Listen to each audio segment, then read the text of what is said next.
पिंपळनेरमध्ये छेडछाड करणाऱ्या 3 रोड रोमियोंना पोलिसांनी ठोकल्या बेड्या. शहरात खळबळ. पिंपळनेर शहरात मुलींची छेड काढणाऱ्या रोड रोमियोंचा उपद्रव वाढला असून काल सायंकाळी बसस्थानक परिसरात मुलींना त्रास देणाऱ्या 3 तरुणांना पोलिसांनी सापळा रचून ताब्यात घेतले. पकडण्यात आलेल्या आरोपींमध्ये 2 अल्पवयीन मुलांचा समावेश असून या कारवाईमुळे परिसरात एकच खळबळ उडाली आहे. काही दिवसांपूर्वीच एका शाळकरी मुलीची छेड काढणारा आरोपी अद्याप फरार असतानाच पुन्हा दुसरी घटना घडल्याने नागरिकांमध्ये भीतीचे वातावरण आहे. दामिनी पथकाच्या गस्तीचा वचक नसल्याने अशा घटना वारंवार घडत असल्याची चर्चा शहरात सुरू आहे.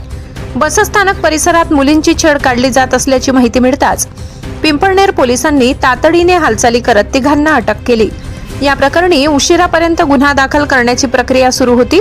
ही कारवाई जिल्हा पोलीस अधीक्षक श्रीकांत धिवरे, डीवायएसपी संजय बांबडे, पीआय दीपक वडवी व सहाय्यक पोलीस निरीक्षक किरण बर्गे यांचे मार्गदर्शनाखाली पीएसआय विजय चौरे व त्यांच्या पथकाने केली. पोलीस या प्रकरणाचा अधिक तपास करत आहेत.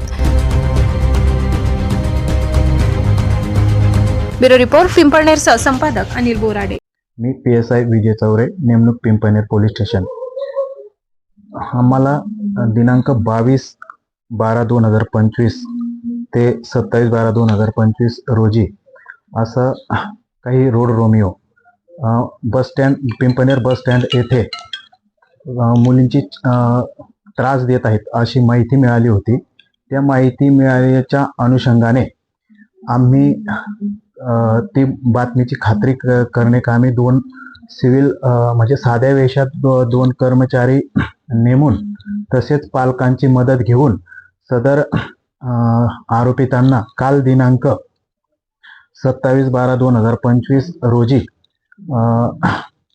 आरोपी नामे आलिम मुश्ताक पटेल, राहणार घोड्यामाळ, पिंपळनेर तालुका साक्रे याला ताब्यात घेतलेला आहे. तसेच त्याच्यासोबत 2 जे की नाबालिक आहेत त्यांना देखील ताब्यात घेतलेला आहे.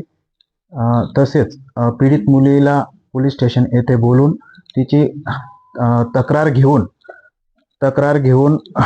पिंपळनेर पोलीस स्टेशन येथे CCTNS क्रमांक 297/2025 भारतीय न्याय संहिता कलम 74, 75, 76, 351, 2, 3, 5 सह बालकांचं लैंगिक अपराधापासून संरक्षण अधिनियम 2012 चे कलम 7, 8, 11, 12 प्रमाणे कारवाई करण्यात आलेली आहे. तसेच आलिम मुश्ताक पटेल यास ताब्यात घेऊन मान्य कोर्टात हजर करीत आहोत.